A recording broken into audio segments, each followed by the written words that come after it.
Transmitter device activated. Coordinates set for Earth 2. Hey everyone, welcome to the Earth 2 podcast, the podcast where we explore the origins and development of the DC multiverse and the legacy of Golden Age characters throughout the Silver and Bronze Ages of comics. I'm Peter Watson. I'm Amy Prince. And I'm David Steele. Welcome back. Thank you for joining us. This week we are still in 1965 and we're looking at issue 62 of Brave and Bold, starring Starman and Black Canary. This was published on the 26th of August 1965 with a cover date of November 1965. Pete, tell us about the cover. The cover has got a lovely clear blue sky. Yes. Yes, now that you mention it. Yes. It's a nice easy one for Murphy Anderson, the artist, who did a decent job on it. It's not quite as dynamic as the Mist cover, I must admit. On the left-hand side of the cover, we have our heroes, Starman and Black Canary, and they are being attacked by the villains of this here story, and that is Sportsmaster and the Huntress. Starman's in the air, and he's being attacked by Sportsmaster, who's throwing a jet ski. I don't mean like something you go across water on, but an actual ski that has a jet on it. Yeah, and he's throwing that at his face. It's quite an ungainly looking Starman. It's not the most fluid. No, it's true. Version of him that I've ever well, seen. in fairness, I don't think I would look very fluid if I was hitting the face with a ski with a jet in it. It's true. But yes, and also the Huntress is swinging in, and she's kicking Black Canary in the stomach. So yeah, it's not looking good for our heroes. In the bottom corner, we have a little scroll and a spotlight on a character.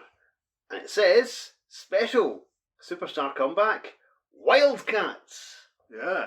So yes, we have the ton of Wildcat in this issue. I've just noticed the very lovely mountain range and the scudding clouds in the bottom left-hand corner. Yes. It's quite charming. Quite a nice, pleasant detail. You know, because you could cover it up with your thumb and not notice it, but then you see it, and obviously there's the detail. There's the rocks, the cliff face that the canary's standing on is sort of crumbling away. Even the canary and huntress don't look the best. It almost looks like an interior panel that's been blown up. I don't know. Maybe I'm being too harsh.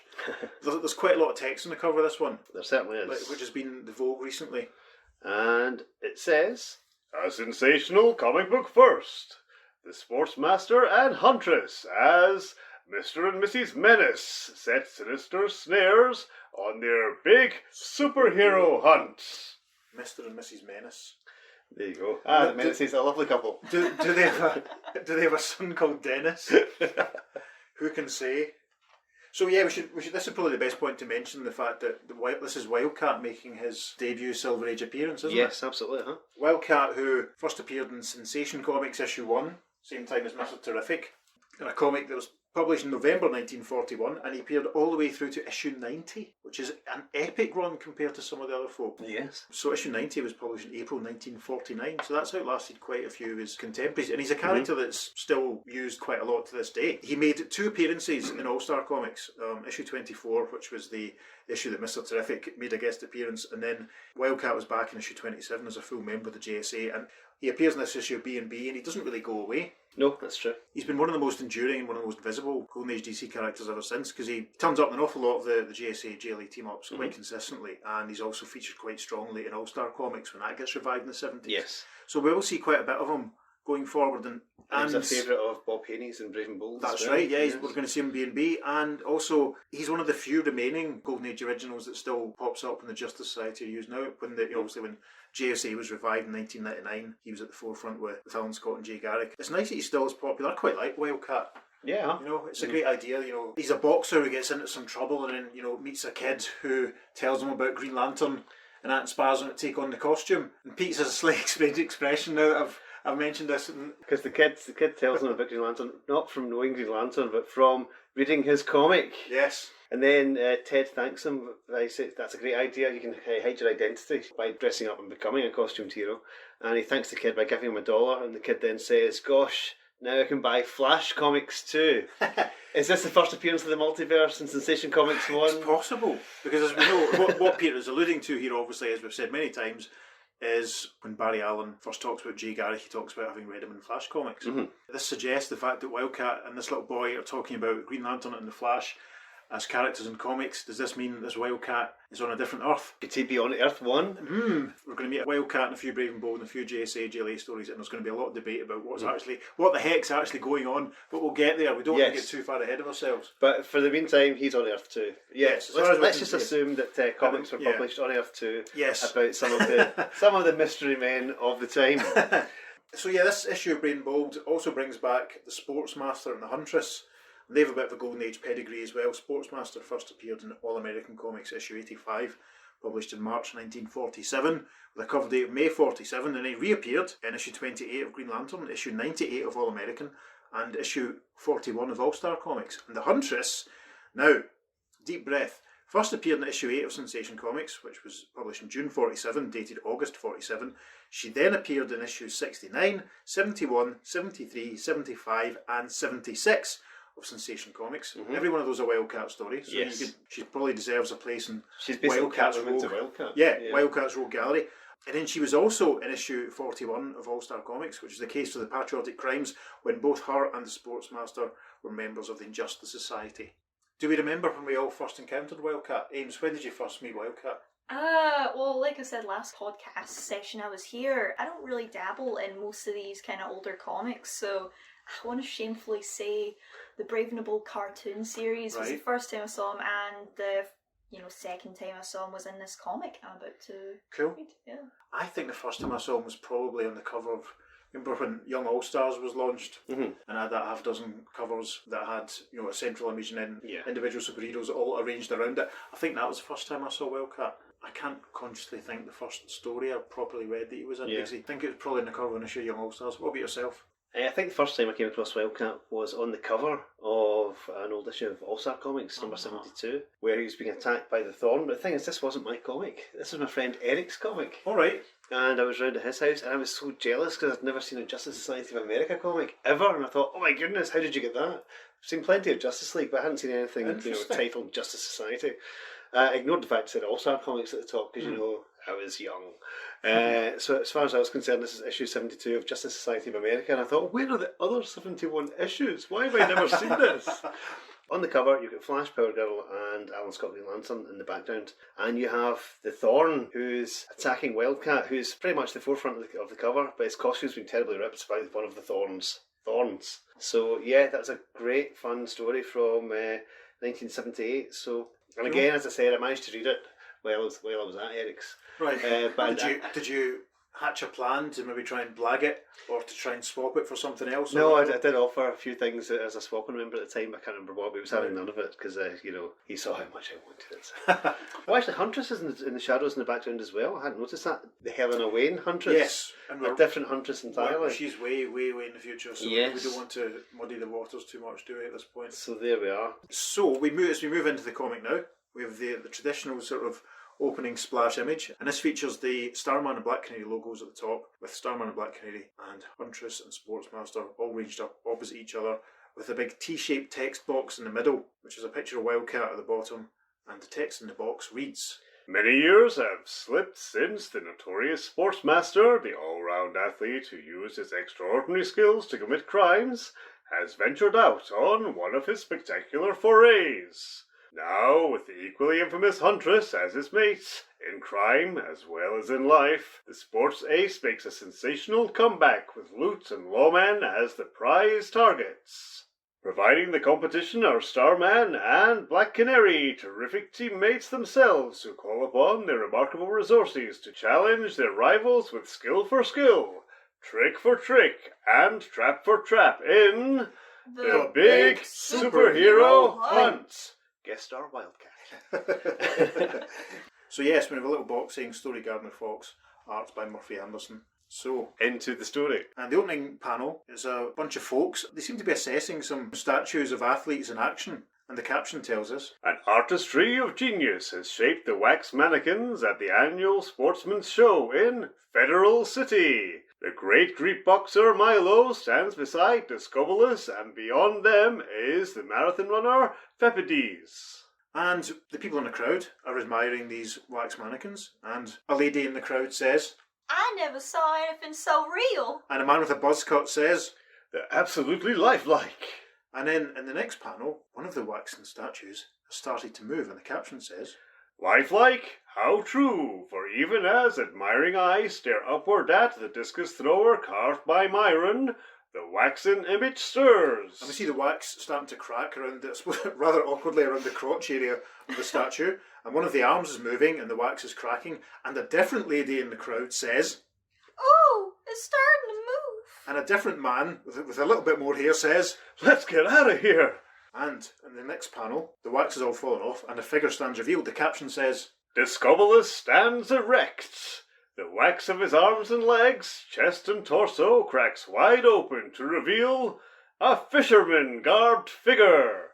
Yet another lady in the crowd, she's obviously completely discombobulated because she screams, And this masked fisherman says, Ha ha! No need to shriek, my good ladies. I shall not harm you, nor anyone else who does not stand in my way of fishing for a prize catch.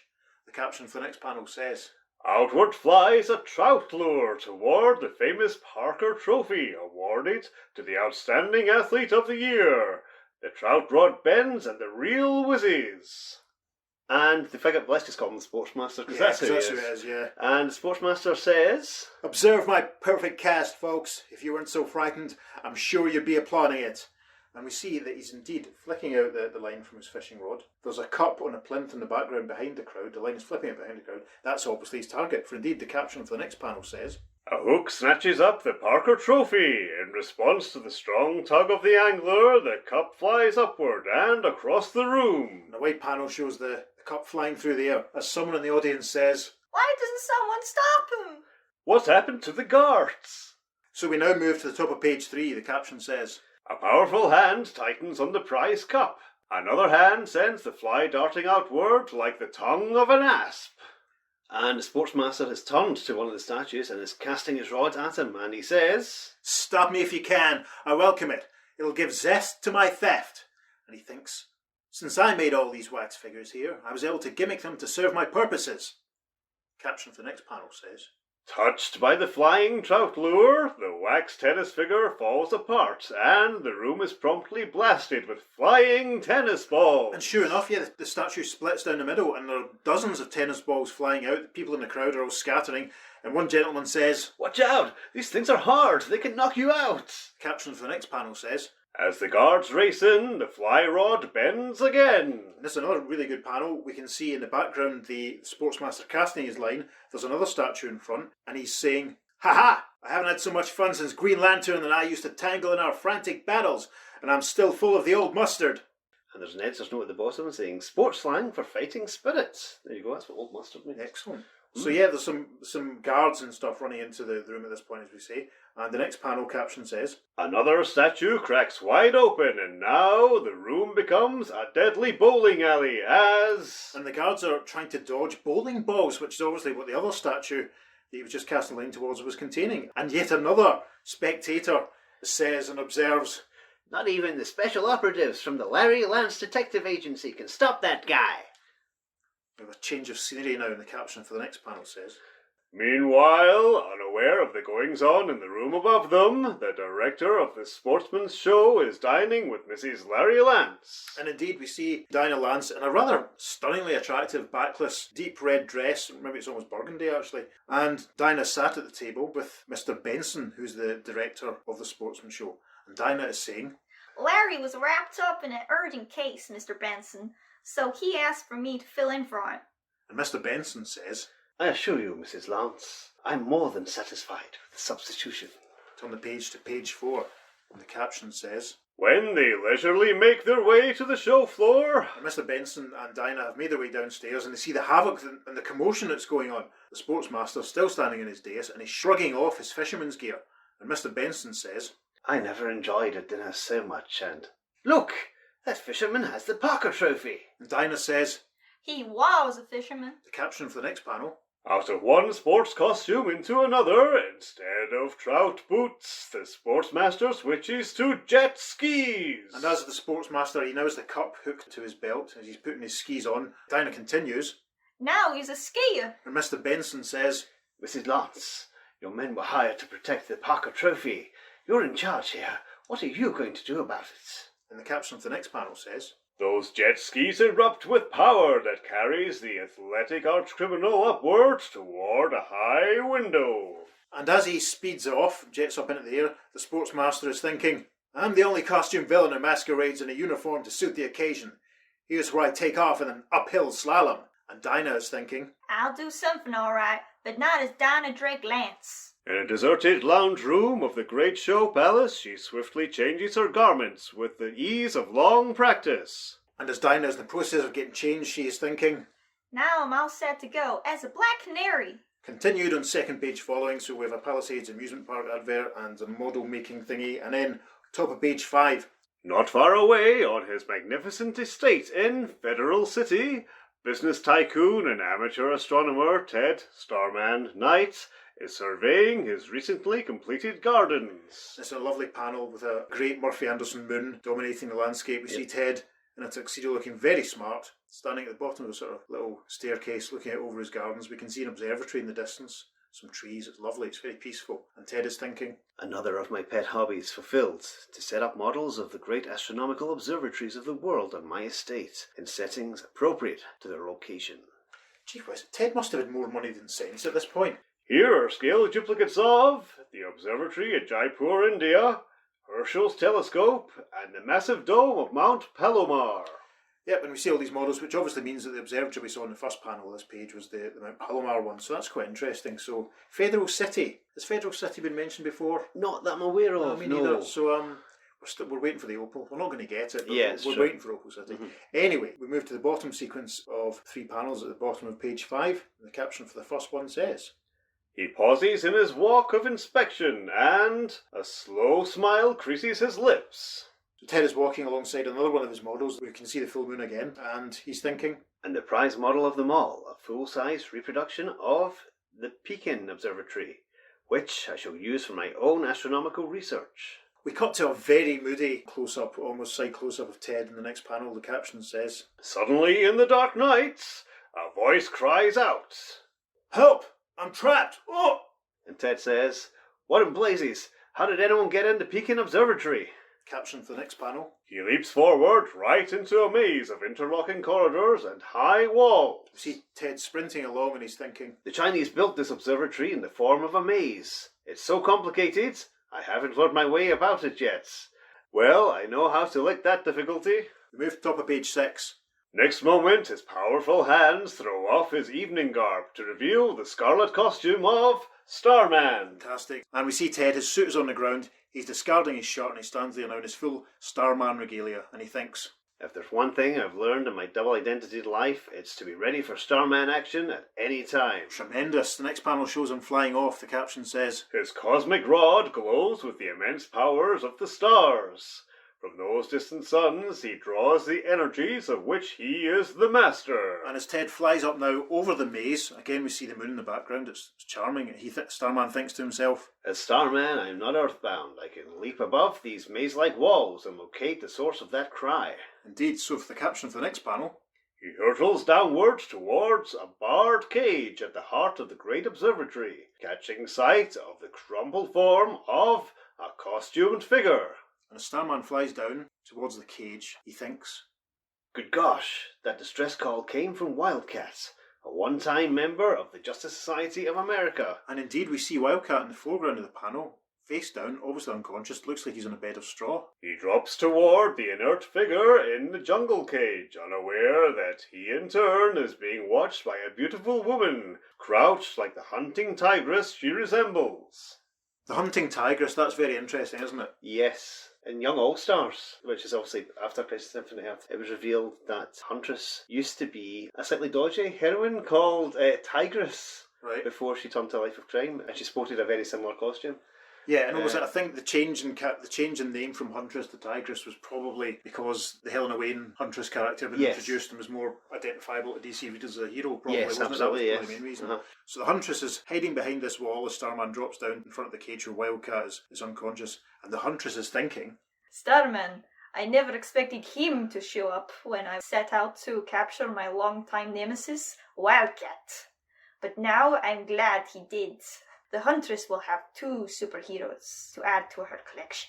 Suddenly, the mad thunder of beating wings interrupts Starman before he can free Wildcat. Starman is still in flight and he's basically being set upon by what looks like some falcons or eagles or hawks or something, and the Huntress is shouting, Go, my pets, bring me that man who flies above me. Starman is thinking, Hunting falcons, deadly birds of prey who can strike with beak and claw. To avoid these flying furies, the Astral Avenger rises upward, his sharp eyes scanning the starry firmament. This is another gorgeous panel. Ted flies up into the bright starlit sky. The birds flying after him, and Ted is thinking, I don't want to kill these birds, but I sure intend to scatter them. Ah, just what I've been looking for, a shooting star. that's handy. The caption of the next panel says, The cosmic rod pulses. Down from the ionosphere hurtles a blazing meteor drawn by the energies of the star scepter. and the big flaming mass is now being drawn down by the beam coming from the cosmic rod. We can still see the hawks flying towards Starman, and Starman is thinking, I'll shatter the meteor to tiny bits and send that fiery rain downward to drive those falcons away. and the caption for the next panel says, Quickly, the Huntress sends up another call. Bird-like cries that halt the panicky falcons in mid-flight. and indeed we see the birds starting to fly away from the fragments of the meteor that are flying around, and the Huntress in the foreground of the panel calls. Aye, tweet, tweet, quack, quack. So the caption for the next panel, Regrouping, the birds swoop to battle once again, but now Starman summons down the powers of starlight itself, freezing it into great blue cubes. this is an incredible sequence of panels, it really is, because now Starman is firing the beam from his cosmic rod and he's basically frozen the birds in giant ice cubes. After the handy meteorite, I'm stunned. After him saying he didn't want to harm the birds. Yeah, Yeah. good grief. Mhm. And as indeed Ted is zapping the birds into their frozen doom, he's thinking, That solidified energy stops some of them, but the others fearlessly keep on coming. we move to the top of page 8 and the caption says, Once more, his rod pulsates as he brings the Aurora Borealis from the polar regions of the north, interposing that multicolored wall between himself and the predatory birds. I'm really impressed at the range from the cosmic rod here. Yeah, he's doing everything. It's incredible. drawing down meteorites, freezing birds into blocks of ice, drawing down an Aurora Borealis. I don't remember Jack doing anything like that in the No, 90s. it's so much better than that gravity rod that he Yeah, has. it's tremendous. Certainly been upgraded for the 60s. So there's what we're seeing now is lovely bands of yellow and orange and sort of pink energy radiating over the hawks, and Starman is thinking, There, that'll hold them while I take off after whoever was giving those commands to attack me. and the caption for the next panel, Sensing that her specially trained falcons are no match for Starman, the Huntress is already in flight. and we see the Huntress swinging off on a rope. It's tied to a tree, but as the Huntress swings off, she is thinking, My time schedule's been knocked way off. I should be rendezvousing with the Sportsmaster by now. Swiftly follows the Astral Avenger high above the countryside. So high is he, in fact, that he doesn't see another costumed figure land far below him. and this is another terrific panel. We see the Sportsmaster in the process of taking off his skis as Ted is flying above him in the distance. Sportsmaster appears to be in a sort of vaguely sort of swampy sort of area. As he's taking off his skis, he thinks, Starman, what's he doing here? Huntress set out to bag Wildcat. His pulses drum out a wild saraband as he discovers... Sportsmaster's taking off one of his skis, pulling back his arm as if he's going to throw it towards Starman, and as he's in the process of doing this, he thinks, he's hurrying the trail of the Huntress. I'll have to cool him off. He's obviously talking about Starman. And right at this panel, you can see the Huntress sweeping in on her line as Starman flies down towards her. And the next very dynamic panel shows the Sportsmaster hurling his ski, and he thinks, as an expert in every phase of sport, I'll call on my skill as javelin thrower to knock Starman out of the sky. Over the page to page 9. Swiftly and with unerring accuracy speeds that slender ski. It cleaves the air so swiftly it whistles in its flight. And with a whoosh, it comes upon Starman, who hears it and obviously turns round and says, Eh?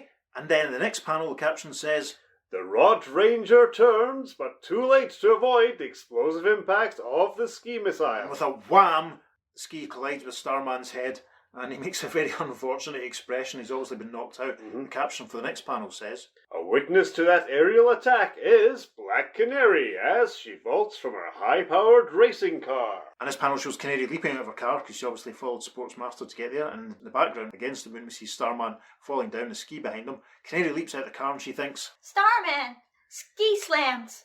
How'd he get tangled up with the Sportsmaster? Caption for the next panel. Like a menade of ancient times, the blonde bombshell flings herself through the air. Sportsmaster turns as he sees Canary and he says, Black Canary, I never counted on you being involved in this caper. Why should all the surprises be on your side? Canary collides with the Sportsmaster with a crack sound effect as he falls backwards into some dead branches and trees. He says, oof! And Black Canary says as she takes him down, I've stopped you for no gain, Sportsmaster. we move to the top of page 10. The caption says, Standing on straddled legs, she heaves her foe aloft, and... Canary says, Now I'm gonna knock you for a goal. Canary has lifted Sportsmaster up. She's twirling around her head. This is fantastic. And Sportsmaster cries, Yay! She's caught me in an airplane spin! She hurls him far through the air, twisting and turning helplessly. It's another fantastic panel. Canary hurls Sportsmaster up into the air. He's still got one of his skis on. He's twisting and turning. Obviously, he's losing it. And Canary says, Score one for my side. The angry, panting girl gladiatrix does not see the bushes part behind her. Canary's standing with her hands on her hips, looking very pleased with herself, it must be said. But the Huntress is emerging from the growth behind her. And she's thinking, Perfect. This has turned into a triple header. First Wildcat, then Starman, and now Black Canary, to add to my prize collection of superheroes. and a tiny caption says, story continues on second page following.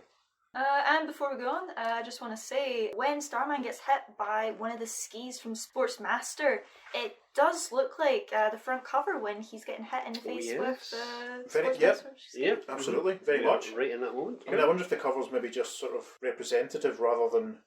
Literal. Yeah, because Yeah. quite often, you know, a lot of the Yeah. covers running at this time are almost like I said earlier on, like a blown up version of an interior panel, or probably vice versa, is probably more accurate. Yeah. So I wonder if that means then we're going to see a bit very soon when Huntress swings in their line and knocks Canary off a cliff. Let's find out. We move to page 11. The Big Superhero Hunt, Part 2. Right. And as Huntress attacks Canary from behind, a caption says, Like the hunting tiger, which she closely resembles, in her fur uniform, the huntress hurls herself into the fray. A striped thunderbolt, she careens into Black Canary, carrying her forward, half-dazed by that terrific impact. And, trapped by his own ski, the Sportsmaster is momentarily unable to lend an athletic hand to his partner in plunder. and as the Huntress lunges forward, she says, Nobody can do that to my husband, Black Canary, especially you. and Black Canary, as she gets struck in the back, surprised, she's very surprised, she says, Your husband? Ow! she obviously takes down in surprise, and then the Sportsmaster, rather amusingly, his remaining skis embedded in the ground, he's struggling to get up, and he's saying, Blast this ski! Black Canary threw me so hard she drove it deep into the ground. Pinned by the ski, the Sportsmaster can only be an observer as the blonde bombshell turns a somersault in midair. So this is a great panel. We see Black Canary leaping away from the Huntress. She's doing a somersault in midair. Huntress lunging after her. Sportsmaster in the foreground, still trying to get up, and the Huntress is saying, You drew cards in this game, so you're going to get grand slammed. And the Sportsmaster says after that, I got to get free. Give my doll a hand. Then the caption for the next panel says, She comes out of that somersault hands first, using a springy tree branch to break her fall. This is great. It's a very long, low-growing tree branch which Black Canary manages to grab with her hands as the Huntress chases after her. Black Canary thinking. Now follow through with a backflip. We turn to top of page 12. The caption says, Her hands release their holds. Her body travels onward, leaving the springy branch to whip back into the Huntress. Indeed, Canary vaults into the air, flipping forward again. The branch whacks back and indeed hits Huntress in the stomach, and she goes. Oof. Caption for the next panel. Landing cat-like on her feet, the girl gladiatrix whirls and plunges towards the breathless Huntress. And indeed, Canary turns, runs back towards the Huntress, and Black Canary says, Here's where the canary swallows a cat. and the Huntress is a bit out of breath. The caption for the next panel. At this critical point, the Sportsmaster intervenes with the ski that he has finally managed to free from the ground. Sportsmaster whips the ski forward as Canary starts to move, catching her in the shin. And he says, That upsets your plans, Black Canary. Caption for the next panel. Tripped off balance by that length of wood and metal, the Black Canary thuds hard into a tree bowl. And this is painful, as it looks like Dan is basically going face first into this tree trunk. There's a massive thump. Caption. Sportsmaster says to Huntress, Come on, kitten. We've still got our work cut out for us. A huntress says. No. Let's blast out of here. From a nearby sheltering cove, the Sportsmaster thrusts a jet-powered boat as the Huntress nimbly leaps aboard. And it's quite an attractive, very streamlined-looking orange motorboat with a big red fin at the back, and It looks like Danger Mouse's spaceship. it's Do you crazy. remember I Danger mean, Mouse's spaceship? It looks just like it. It looks like Starman's helmet. It does, Yeah. the big red fin, yeah. you know, now that you mention that, it reminds me of the equipment used by the Starman in 1951 in Oh, yes. the Starman story from the 90s. And In our does- Starman of the Silver Age. yeah, it does look very Starman, you're right. So the Sportsmaster says as Huntress climbs aboard, "Didn't you have any confidence in me, baby?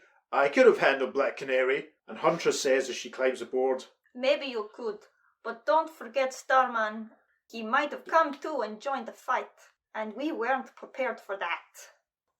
top of page 13, they vroosh off in their boat. The caption says, The jet-powered boat gathers speed, standing out across the lake. and the Huntress says, And anyway, I got my trophy, Wildcat. How'd you do, honey?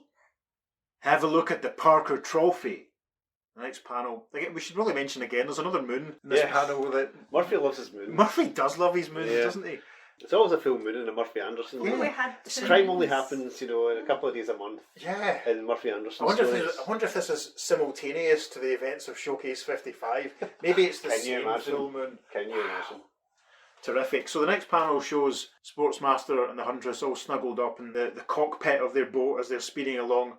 And Sportsmaster, we should probably say now, he's wearing a sort of sailor's cap. Yes. He still has his full face mask, which we haven't really mentioned before, which his eyes can be seen through, but the rest of his face is obscured. His sailor cap has kind of got a Sportsmaster kind of logo on it.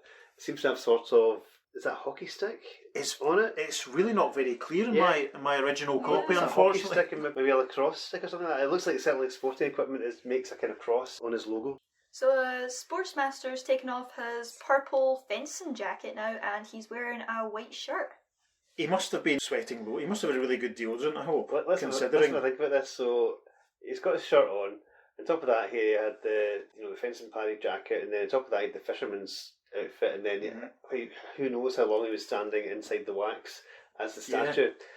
It's not comfortable. And also, where did he keep that fishing rod and these skis? Yeah. There was a fishing basket too. Where did that come from? Yeah.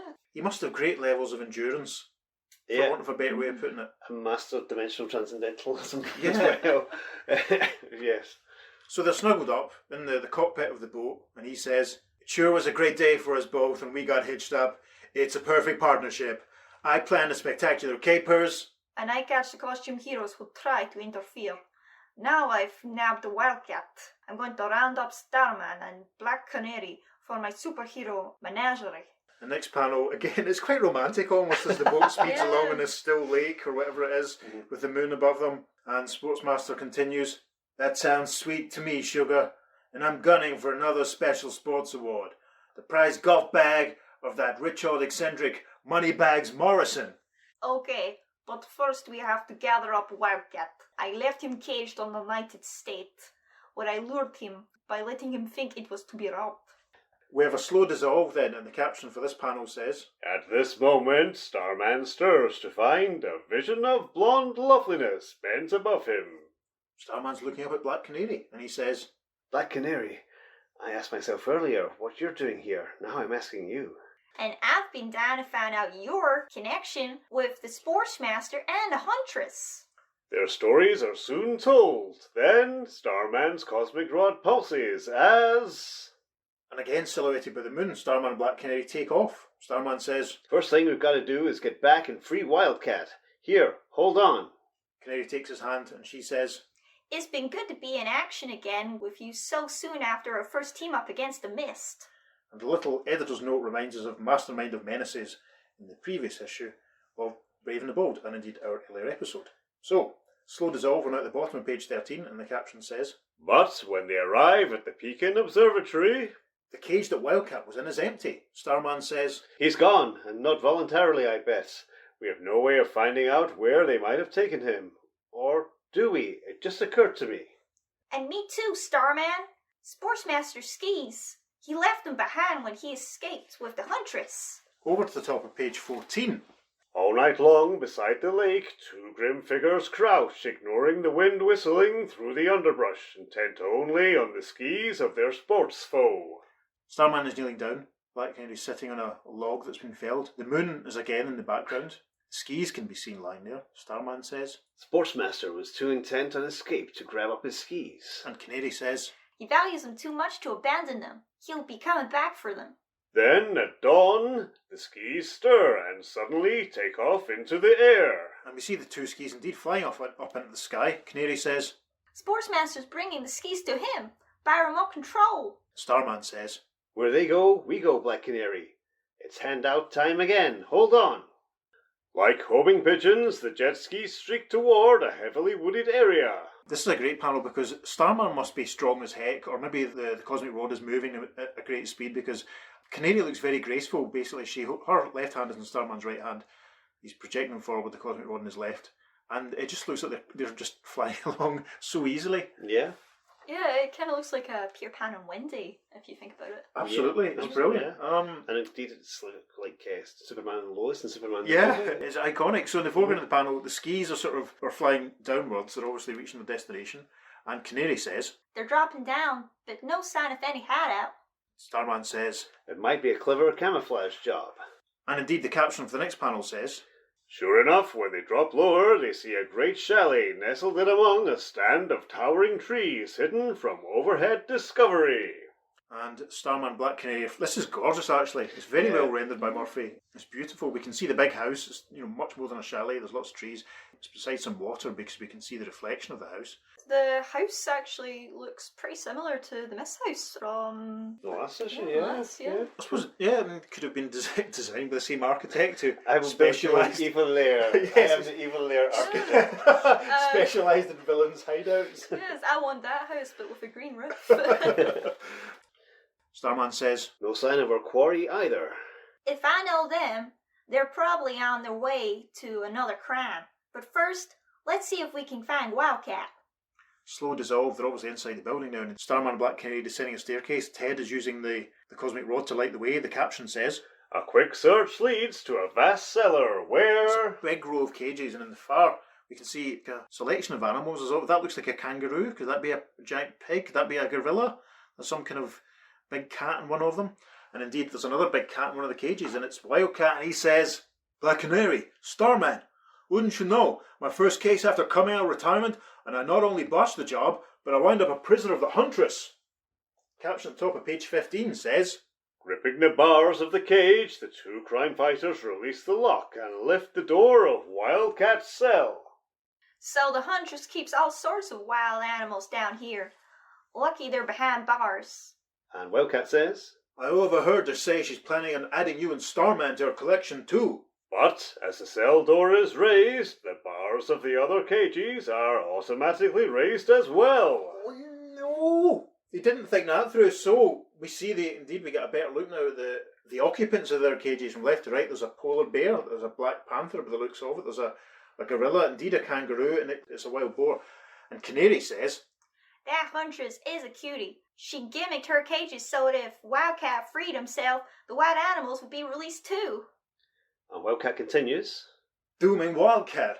Okay, fellow lawmen, let's start fighting. A kangaroo leaps through the air. Its paws ram with the kick of a Missouri mule into Wildcat's chest. This could be the most ridiculous panel we've had so far in the podcast, as the kangaroo is up on its tail and its hind legs thud into Wildcat's chest. Oof! Must be rustier than I thought to let him get in the first blow. Great muscles flex and bulge. A body that is like a steel spring erupts in furious action as... and Ted is throwing a massive, powerful right punch right into the bread box of the kangaroo, right above his pouch. And he's thinking, I'm still the same Ted Grand who was the undefeated heavyweight champion of the world before I retired. As a powerhouse left flashes in an overhand blow to KO the marsupial, a giant polar bear rises upward behind him. And indeed, in the foreground of the panel, we see Wildcat delivering the knockout blow with a giant sock sound effect. The kangaroo goes down like a sack of spuds, the polar bear rearing behind him, and Ted says, I still haven't lost my knockout punch.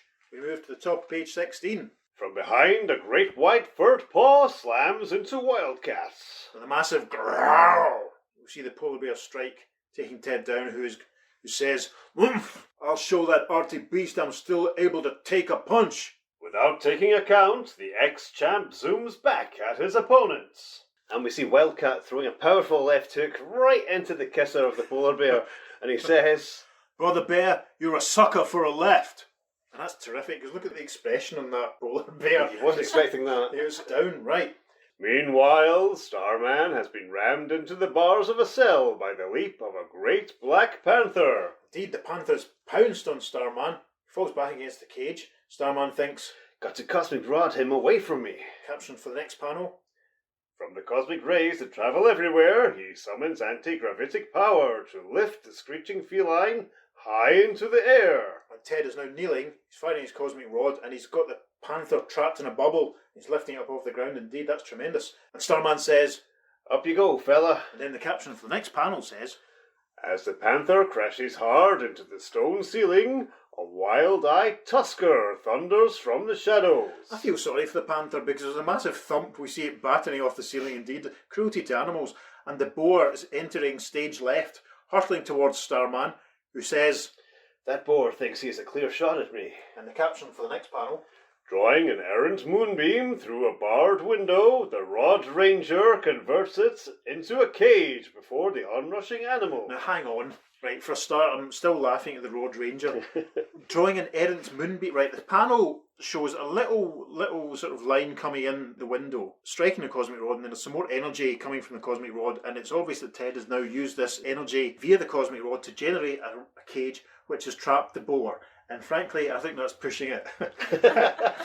I really do. But anyway, Starman says, Come on in, my cagey friend. terrific. So we move to the top of page 17, and oh my god, if you thought Wildcat fighting a kangaroo was good, you're in for a treat now, viewers. The caption says, Black Canary is dwarfed by a great gorilla reaching for her with powerful hands. yeah, and as the gorilla is standing, it's really tall, massive, it's reaching down for Canary, who thinks, My only way out is to come to grips with the big ape. In sheer strength, the girl gladiatrix is no match for her anthropoid foe, but she possesses the quick wits and intelligence of the human being. Black Canary is grabbing the gorilla by the wrist and the arm, and she thinks, I've got to turn his own great strength against it, judo fashion. terrific. And then she basically flips the gorilla over her shoulder. The caption says, She nimbly slips beneath the awesome beast and heaves upward in a sayonage. and as the gorilla flips over Black Canary's shoulder, she thinks, This shoulder toss is based on a theory of greatest energy with the least effort. As she suddenly straightens up, the gorilla goes flying back into its cage. off he goes, whoosh, and Canary says, And away he goes. So I'm guessing that means sonninage means shoulder toss. possibly. Judo terminology. Yeah. There we go. Fun fact, I actually had to do that type of judo toss when I was in media making films. It's much easier to learn than it looks. Wow, Yeah. right. You'll be the gorilla. Yes, that's what I was going to Yeah. suggest. We're going to have to do that, obviously, and put it up onto the socials. A multimedia extra of Amy demonstrating a judo throw. Good grief, she'll hit you with a soinage, and that's the worst thing that could happen. So now we're over the page to the top of page 18, and the caption says, Next moment, Starman activates the moonlight into tongues of flame, before which the other beasts slink back into their cages. it's a great panel. Starman with Canary and Wildcat, he's casting the rod in front of him. This big burst of flame, we see the polar bear, what looks like a tiger, who wasn't there earlier on. And And the a lion. yeah, Yeah. who wasn't there earlier on, and the kangaroo and the boar all slinking back into their cages, looking very sorry for themselves. I'm liking the use of the cosmic rod having these abilities. It's, because for all the stuff that we're used to, harnessing the power of the stars, it's nice that there seems to be some genuine sort of scientific reaction involved, and it's like, right, okay, I can use moonlight and I can convert it. Sure. The cosmic converter rod and all that sort of stuff. Yeah. I'm enjoying that. So anyway, Starman, as he's casting this big burst of flames, says, As soon as they're all behind bars, slam those cell doors shut. now it's a slow dissolve. This is hilarious, I can't lie. The caption for the next panel on page 18 says, Meanwhile, miles away, Sportsmaster and Huntress are stepping onto a putting green, completely surrounded by trees bordering a golf fairway. and it looks as though Sportsmaster's, treading very delicately. Yes. It's almost like he's prancing. You do when you're on the fairway. Yeah, do you? Apparently. The waste of a good walk. A wise man once said, which is blasphemy because my grandpa wouldn't got trophies for his golf. Anyway, Sportsmaster says, no newfangled golfing attire for me. I like these old-fashioned +4s when I go golfing. And Huntress says, Good hunting for both of us. The money-filled golf bag for you. Starman and Black Canary for me.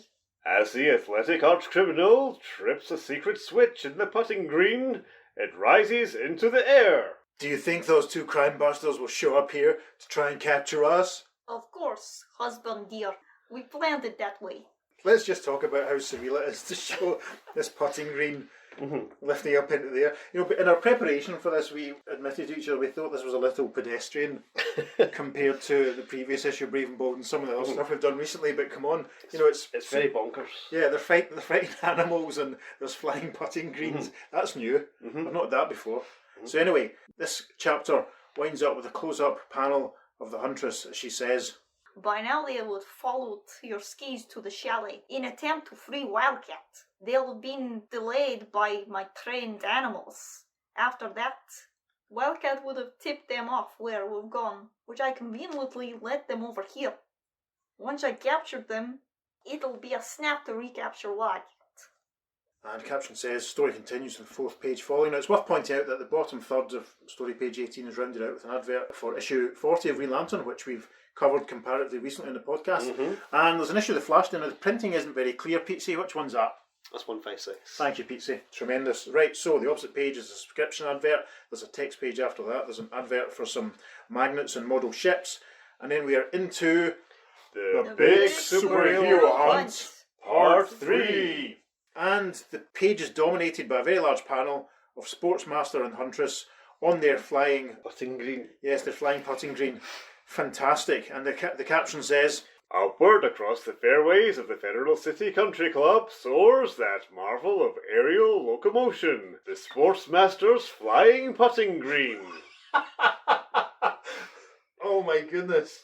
But on its springy turf, the athletic arch-criminal tees off with a driver, not a putter, as he sends golf ball after golf ball soaring out across the fairways and the greens on his never-ending quest for loot. And this is a beautiful Murphy Anderson panel. The Huntress looks the best she's ever looked as she stands holding the bag with the golf clubs. I suppose she must be caddying. There's a flag in a hole behind her and all that. The Sportsmaster is striking away, or golfing away, whatever it is, and he's driving. He's driving. Yeah. Thank you. Anyway, so Sportsmaster says, I'll get rid of the players in the golf tournament with my perfectly placed shots. The Huntress says, Ready with your number 2 iron, dear. We're getting so close now that a driver isn't the proper club. As the golf balls rocket off that perch, the greens and fairways become covered with fallen players and caddies. This is great. The putting green is the marvel of aerial locomotion. I'm struck by this, honestly, I can't get past it. The putting green is flying along, and then it's been flying along and it's leaving devastation in its wake, because what we see on the ground is there's a good 7 or 8 golfers and their pals just lying stretched out with their clubs around them, obviously having been knocked out by the Sportsmaster's golf balls. Can you imagine being knocked out by a golf ball? That's insane. That's knocked out if you're lucky. Yeah, and then we can see that the Sportsmaster is striking one last player, because we see the golf ball bouncing off his head in the far distance of the panel, and Sportsmaster says, There, the coast is clear for me to grab the money. And Huntress says, Starman and the others ought to be along pretty soon now. Ahead of the Mr and Mrs Menace is the prize golf bag filled with $100,000 in cash. and we see an elderly gentleman sat at his desk, or rising from his desk, looking out the window, and we can see indeed there's a golf bag hanging on a hook beside him with flipping great bodges of cash piling out the top of it, and he can see from his window that the Sportsmaster's flying putting green is zooming towards them, and the elderly gentleman says, I've always insisted on paying the winner of my golf tourney with cash, but now it looks as if a non-player is going to walk off with it. We move to the top of page 20. We're back with Wildcat, Black Canary and Starman, and the caption says, Behind the Sportsmaster and Huntress in their chalet, a heated argument is going on. What? Me stay behind and guard the fort while you two go out and wrap up this case? Nothing doing. I want to go where the action is. But they may escape from us, or even capture us. Starman says, Then you'd be a surprise weapon, Wildcat, to clinch the fight in our favour. And the next panel, we get a big close-up of Wildcat continuing talking to Starman, and he says, "How about that? After I spilled everything to you, telling you when and where they're going to steal the money-filled golf bag, you leave me stranded here." Not stranded, on guard. And let's talk about Wildcat in that panel. Yeah, it's very peculiar. The top panel, he looks fine because it's sort of backside view and we can see the whiskers, but it's sort of square on, and the mask just looks weird. I think it looks like the bottom half, like his jaw, his exposed jaw, looks too big for the head that's inside the mask. Yes. And the eyes just look really startled. Yeah, I would agree with that. If you sort of use your finger to cover the bottom half of his, anyway. We'll put this up in the social so you can see what we're talking about, because it's a strange panel. Yeah. So, the three heroes have moved outside the chalet now. Starman is ready to go. Wildcat looks a bit huffy, and Canary says to him, Believe me, if we didn't have the utmost confidence in you, we wouldn't let you stay here to capture the Sportsmaster and Huntress. And Wildcat says, "Sure, only if they escape from you. Fat chance of that." And the caption for the next panel says, Starman and Black Canary soar skyward as Wildcat shouts his final say on the matter. Starman and Black Canary zoom off. This is another gorgeous panel. It must be said, it's beautiful. Look at Ted's face, and it's amazing. The rendering is gorgeous. But anyway, they fly off into the air, and an obviously disappointed and angry Wildcat yells after them, "All right, but I still say I'm being cheated." Starman's reply, The only cheating going on right now is at the country club, where the Sportsmaster is taking a prize that doesn't belong to him. And the Sportsmaster leaps into the next panel, crossing the last panel. Actually, it's really, really nice. He's burying the golf bag full of money. The caption says, Some minutes later, the sports star is casually breaking a world record in the long jump as... "Got it. 100,000 prize money that should be mine anyhow, because I'm the world's greatest golfer." And Huntress says, To add to our triumph, here come Starman and Black Canary towards our trap. The flying putting green takes to the air again. Starman and Black Canary have arrived. Starman is releasing Black Canary, letting her drop to the ground, and Sportsmaster says as he takes off his hat and throws it at Starman, "Then we attack them as planned, starting with my brassy beanie at Starman." I'll wrap up Black Canary. A sunbeam forms a tennis racket for the Astral Avenger as... Fantastic. There's a bolt of energy coming out of the cosmic rod because Ted has obviously converted the sunlight into a tennis racket. That is amazing. And the brassy beanie of Sportsmaster bounces off the racket. Starman says, Trying the Goldfinger hat trick, eh? Okay, let's see how you handle my return. and that's the second James Bond film reference to be mentioned. we've had, in the That's- podcast. in comics that are published in the same week. That's insane.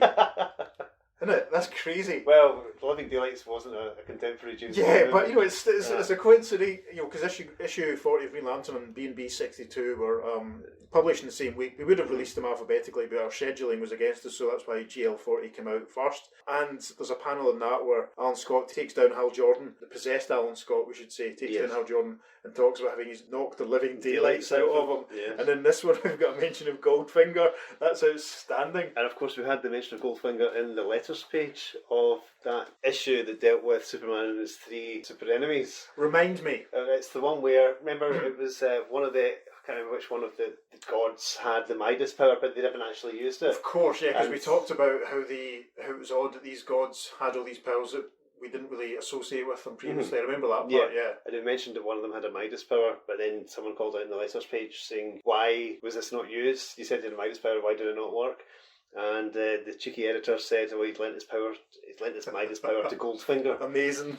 The great DC multiverse James Bond crossover that you never knew existed, listeners. So the caption for panel 3 on page 21 says, The sports ace ducks just in time to avoid an overhead explosion. of course, because Starman, if you can remember that far back, has knocked back the brassy beanie with his sunbeam-generated tennis racket. Outstanding. The beanie explodes as Sportsmaster makes a grab for the golf flag, and Sportsmaster says, "Nice play, Starman, but I'm switching games with this cup pole." The next panel, this is very reminiscent of the layout of the cover, actually. Sportsmaster hurls the pole at Starman, thinking, "Here's where this disguised guided missile makes a fall guy out of Starman." And Starman thinks, The way Sportsmaster keeps bombarding me with his weapons as if he's trying to maneuver me toward Black Canary. Just looking at this flying green there doesn't seem to be any anti-gravity fields going on. It looks like it's just... There's no sign of any obvious propulsion. No, I mean the underside of it's just shaded, so you can't see anything. It's almost, I wonder if Sportsmaster appropriated any of the Starman of 1951's technology further. Did he knock him? Did he knock it all off? Maybe he pops over to Earth 1 and pinched Kronos' flying sundial technology. It's possible. Who knows? It's possible. Maybe it's just flying through the sheer power of golf. The bottom foreground of this panel shows Huntress sort of looks like she's running away from Black Canary, and there's a tiny little sign that says 200 yards. I'm not sure what that refers to. It might be a golfing system. Distance from the hole, yeah. Alright, cool. The ruin of a good walk. So we move to the top of page 22. Just below him, the Huntress has lured the girl gladiator into a cunningly hidden trap. Yes, as Huntress is running forward, Black Canary has stepped onto a bit of obviously fake grass which was covering a hole in the ground. Canary falls into the ground, exclaiming, Oh! and then the Huntress says, I catch wild animals and such, Pete's Black Canary, but they have a better prison prepared for you. Turning about, the jungle Amazon leaps over the Black Canary, grasping her wrists. and as the Huntress leaps over Canary, she thinks to herself, Now to coordinate my movements with those of my mate, and trap them both. caption for the next panel. The weight of the Huntress' flying body and her superb muscles lift her victim out of the pits. And Huntress flips herself over Canary, and as she moves, she's pulling Canary out behind her. Huntress thinks, A well-timed flip and Black Canary will be in a trap position. Chased along by the guided missile, Starman sizes up the situation. yeah, all is simultaneous action now. Sportsmaster is still on the flying putting green. The guided missile, that is the golf flag, is coming down towards him in the foreground of the panel. Huntress is flipping Canary over her, and Starman is thinking, The teamwork of Sportsmaster and Huntress is aimed at getting me and Black Canary underneath the golf green. It all adds up to an unseen trap. caption for the next inset panel says, Suddenly, the cosmic rod pulsates. close up of the cosmic rod, and Starman thinks, I'll have to do some golfing of my own to blast out of that trap, wherever and whatever it may be. over the page to page 23, skipping past an advert for Batman and Superman 80-page giant. And at the top of page 23, and the caption says, Shafts of sunlight dig deep into the golf fairway. They lift 3 divots upward, sideways, and backward. Starman is pulling a fantastic bit of cosmic rod jiggery-pokery here. He's casting it with a beam, and one of the divots is lifting Black Canary up from her downwards plunge after being flung by the Huntress. And this prompts Canary to say, Thanks, Starman. That slowed my progress just enough. and the other two are flying back towards Sportsmaster on top of the flying putting green, and he says, Starman bunkered and sand-trapped me. Caption for the next panel. Black Canary drops down on the startled Huntress. This is another excellent Murphy panel. There haven't been quite as many sort of excellent Murphy panels as we've got used to. This is the Huntress. This is the point of view of just behind Black Canary. She flies down towards the Huntress. The Huntress looking a bit scared. Canary reaching out for her. Canary thinks, Starman and I have tumbled into the fact that the flying putty green is supposed to trap us in some way. Her hands grip and lifts. So instead of me getting under it, the Huntress will take my place. Canary has landed and grabbed the Huntress round the waist, lifted her up and flung her underneath the flying putting green. And on top of the putting green, we see the Sportsmaster being hit by one of the divots. The caption says, indeed, Just as the flying divot sweeps the Sportsmaster off his feet. the Flying Divot is a questionable pub in Camden. I've heard that. It's mentioned that it gets a name check in a menswear B-side. And Sportsmaster, as he gets flung back by the divot, says, the least Starman could have done before hitting me is called out 4. I think Gardner's having a lot of fun with this. Yes, This is tremendous. This is really enjoyable. And the caption for the last panel on page 23 says, Right into the fist of Starman. indeed. And Starman punches out the Sportsmaster. And Ted thinks, Under that flying green must be some sort of cage or trap to be activated from on top. and simultaneous action going on as Ted strikes Sportsmaster. We see the Huntress also flying in from the other side of the panel as she's been flung in by Canary. And we're over the page to the top of page 24, and the caption for the first panel says, As the third flying divot hits the guided missile blowing it sky high, Starman leaps onto the flying green. indeed in the background there's a massive blam as the divot and the golf pole collide. Starman alights onto the putting green. Never thought I'd say that out loud when I was reading the James Robinson series back in the day. And Starman is thinking, there must be some contraption here that will imprison anyone below. I can't waste time hunting for it. I'll use the cosmic powers of my rod to activate it. well, that's handy. Caption for the next panel says, As the flying bodies of the Huntress and Sportsmaster crash together, steel bars drop from the flying green, pinning them securely. there's a lot going on in this panel. Ted is now standing on the putting green. He's gesturing with the rod, some energy's coming from it, striking the putting green, which presumably is overriding its systems. The steel bars are flying down, there's a massive clunk sound effect, and we see the Huntress and Sportsmaster, still under momentum from being hurled by the heroes in the previous page, colliding with a massive clunk. Canary says, Got 'em both. and our closing caption for the last panel says, After the villainous duo has been taken to police headquarters, the stolen Parker Trophy is returned to the Sportsman's Show, where it is presented by Ted Wildcat Grant, as Dinah Drake Lance and Ted Knight look on. and we see a suited and booted Wildcat handing the trophy to another man in a tux. We don't know who he is, sadly, and the audience are politely clapping. And as the audience politely clap, Dinah Lance says, It's too bad the Sportsmaster prefers to use his great athletic skills to commit crimes. and Ted Knight replies, Yes, for otherwise he might very well have won that Parker Trophy illegally. All he'll win now is a long jail term. The end. well, Wow. I don't think I've changed my mind about a comic before we read it than as much as, probably since Justice League of America issue 38. all those weeks ago. That was a laugh, wasn't it? That was a riot. There's a lot to talk about there, but it was all daft nonsense. Literally all Silver Age silliness in its glory. It's almost like if you had the Batman TV series with a budget, you'd be getting this. Yes. Yeah. And the Batman series hadn't started yet, had it? No, Yeah. no, it was in still in development at that stage, but it's very much obviously the zeitgeist, the feel of it. Yeah. I mean, it's a real contrast from the last one, which is quite the last Starman and Black Canary story, which was a few weeks ago now, obviously. Although that did have talking flowers, Yeah. fair enough. You cannot take seriously that panel where the flying putting green is coasting along, and all the guys are just lying unconscious on the ground, or worse. And the they've one been getting killed. bonked in the head right in the background. I mean, it's mid-fall. It's so very silly, and just the idea of this couple that just cruise around having fun, committing crimes using sport type stuff. And that's it. They're obviously independently wealthy. They don't need to commit crimes. They're doing this for the fun. Yeah. It's literally let's cause some mischief. I'm the best in the world at sports. I don't need to prove it. I deserve it. Do you know what? See, Sportsmaster. He reminds me of. Do you remember an issue of The Flash in the early 80s where Mirror Master enters a disco dancing competition? Oh my goodness. It's very much like that because he goes out and he throws all these wild disco moves and the crowd go wild. Amazing. And they say, "Oh, he's great. He should win," and he can't be bothered waiting to get the trophy. So he says, "Yeah, I'm obviously the best dancer, so I'll just steal the trophy. Thanks." Steals it and goes through a mirror. It's insane. Wow. It's the early 80s. It's past the era of disco. Yeah. But that's prime time for comics to get in such a thing. Amazing. But Sportsmaster completely reminds me of that because he is someone who is so capable. He's master of all the sports. Obviously, physically fit, quite intelligent to put together, things like a flying putting green. Or at least to be able to pay for that. He does all that, but he's too lazy to actually play the sport.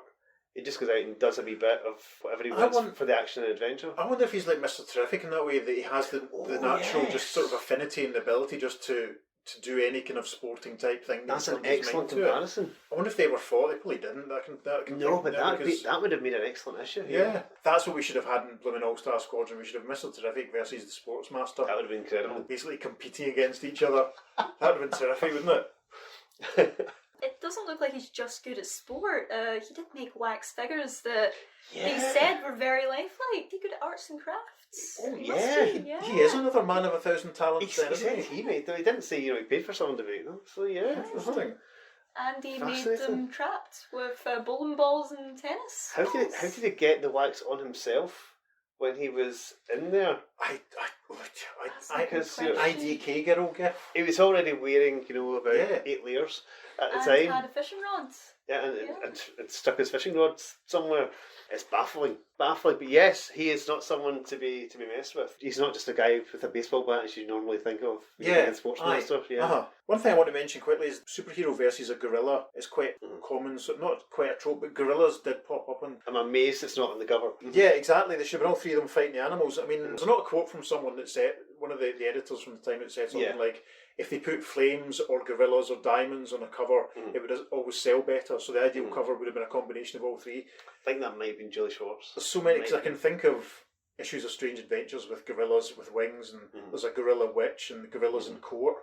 But all that stuff in the middle was I mean, this is so different to B&B 61. I mean, you got a bit more variety for your buck this time, I think. Yeah. I'd just like to point out for our listeners, no animals were harmed in the making of this podcast.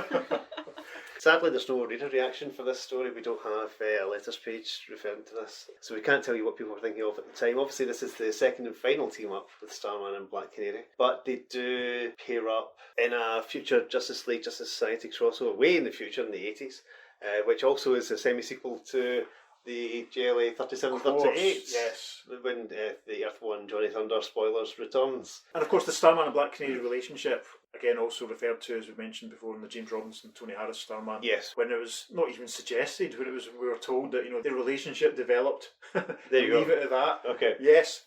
So in the absence of a letters page in this issue, there is a text page, which is probably a sequel to the one we got in B&B 61, which tells us of the origins of Wildcat, the Huntress, and the Sportsmaster.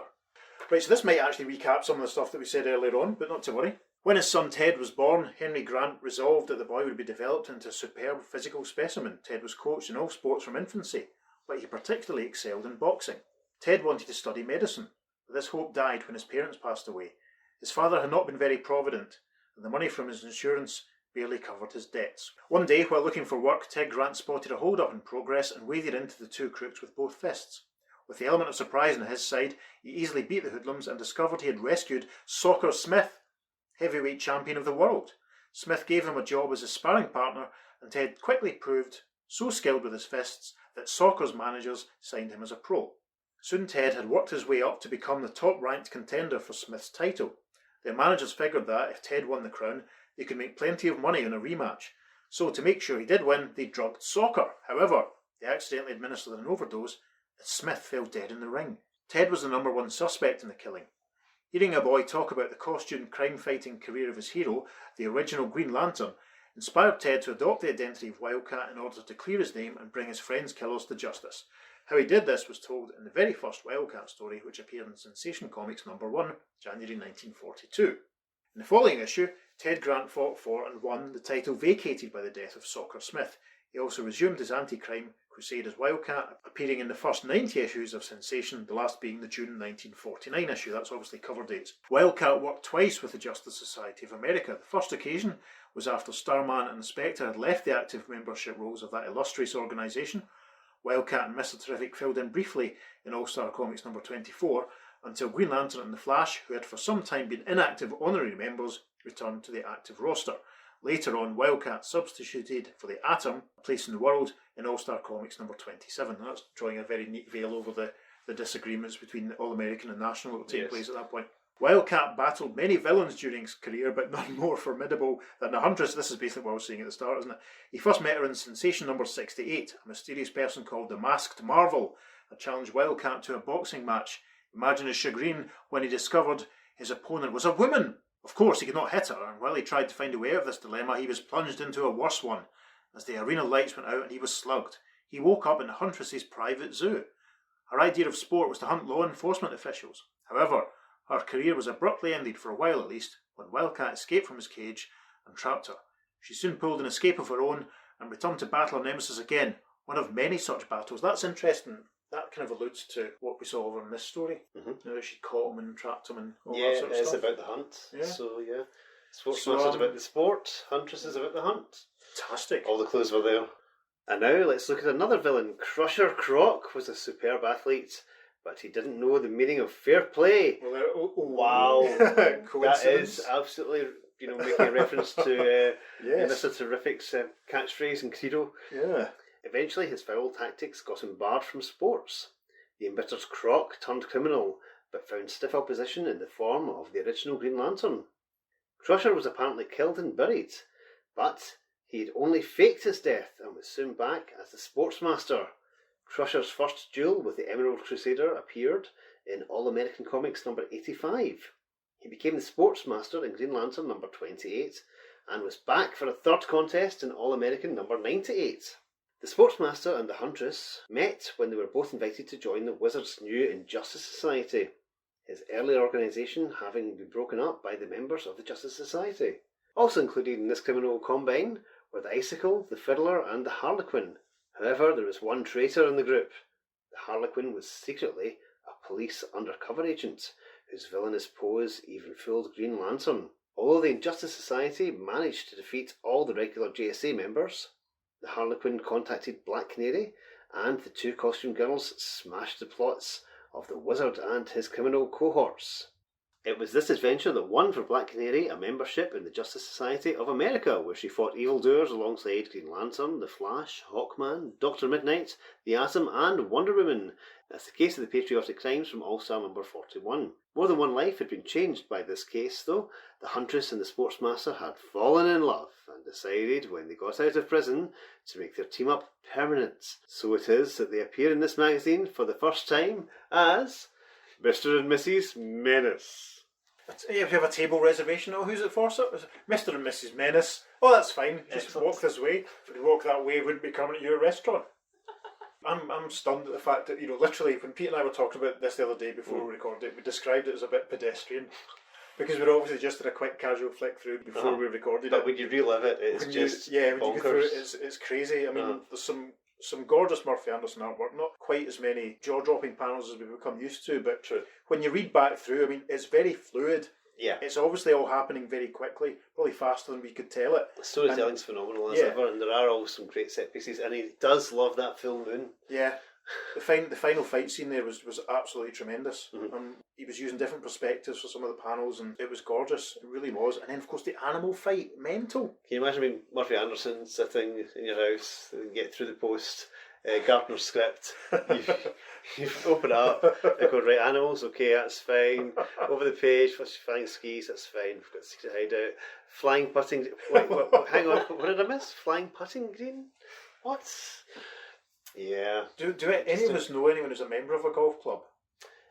No, but my grandparents live on one. Interesting. Yeah, and anytime I've been there, I've never saw a flying putting green. Have you not? No, it'd be quite good if we could arrange a sort of team publicity photograph. Standing at a putting green, Yeah. All in our in costume as our various GSA members. That'd be quite nice, wouldn't it? Anyway, it's cool that Black Canary didn't use any weapons this time. She used hand to hand with judo, especially on that gorilla, and amazing. Yeah, because obviously, last time she was flying about with a mini cosmic rod, but this time it was all. And she had equipment in her necklace amulet thing. Yeah. That seemed to come out of nowhere. It's almost like a mini utility belt, but there's no mention of that at all this time. And she clearly goes to the gym because she picked up Sportsmaster and tossed him about no problem, Yeah. It was like she must have the core strength of one of the professional dancers from Strictly Come Dancing. At least. No, but I mean, it's a good point. Dancing with the It's Stars a good point for because American listeners. I think she's much more like herself in this story, using her own strength and skill and her wits rather than borrowing Ted's gadgets or whatever, so that was good. I mean, I think Wildcat probably, apart from his fight with the kangaroo, probably got a better short shift, if that's the word, but he's going to be in next year's JLA-JC team up, so hopefully he'll get a bit more to do in that one. But again, this is very similar to the Doctor Fate and Our Man story, in that they had Alan Scott, Green Lantern guest star, and you've got Wildcat guest starring here. Obviously, they've got kind of like a bit of a formula that they're trying out, new characters, seeing what the public reaction's like. Yeah, and as we know, I suppose the response to Wildcat must have been very positive, because he's, along with the Spectre, he's probably the most high profile for the next few years, because out with the JLA-JC team-ups, we see him an awful lot. We see him in issues of Brave and the Bold. He guest stars in an issue of the Spectre, which I'm really looking forward to us doing. And as we said earlier on, he's visible throughout the rest of the Bronze Age. we do see quite a lot of him. Yeah, I would say he's quite a likeable character. He's just kind of in there dodging and going away at it. Yeah, it's very kind of working class hero, kind of, two fists and, a good heart, and that's it. Yeah. I would say he is the what if Batman if Batman wasn't rich. Yes, perfect. Really good way to put it. One thing that don't want to jump too far ahead, but it's interesting that text page when it talks about Wildcat's training, because there will be a story when we get to All-Star Squadron where Wildcat and a couple of other similar sort of non-powered heroes, we discover a sort of common link between them. In a very Roy Thomas moment. A very Roy Thomas moment. Yes. One of the very Roy Thomas moments that don't irritate me. You'll have to stay tuned for that, folks. Yes, way in the future, but hopefully, yeah. There is another resemblance between him and Batman too. I just noticed he was going to become a doctor and was not, he would have become a doctor like his father, perhaps. Okay. Thomas Wayne was a doctor. That's true. I wonder if any of this will be picked up on when we do the Batman Wildcat Brave and Bold issues. There's a few of them, there's about 4 or 5, isn't there? Yeah, I haven't read them in a very, very long time. We're looking forward to getting stuck into them, but yeah. Interesting, that's a good point, definitely. Yes. So that's what we thought about the story. What did you think about the story? Did you have as much fun with it as we had reading it? Please let us know. You can email us at theearth2podcast@gmail.com. Make sure you follow us on our social media, because we're putting up some select highlights from this, and you do not want to miss the flying putting green. Follow us on Facebook, we're at the Earth2 Podcast there, and the same handle on Instagram, and on Twitter we're at podcast_Earth2. So yeah, check out the Instagram and the Facebooks, because we're going to stick up a gallery of later Black Canary cover appearances. We'll stick up a cover gallery for Wildcat as well, so you can see a bit more of him from later in his career. And as well as, the panel highlights and whatever else I can conjure up, basically. So that's been us this week. I've been Peter. I've been Amy. And I've been David. Thank you for listening. And we'll talk to you next time on The Earth2 Podcast. Transmatter Cube activated. Return coordinates set for Earth Prime. And indeed, the foreground of the panels are the great sock sound effect as Wildcat punches the canoe. Why am I saying that? Good grief. Right, that's your outtake, Pete. Right.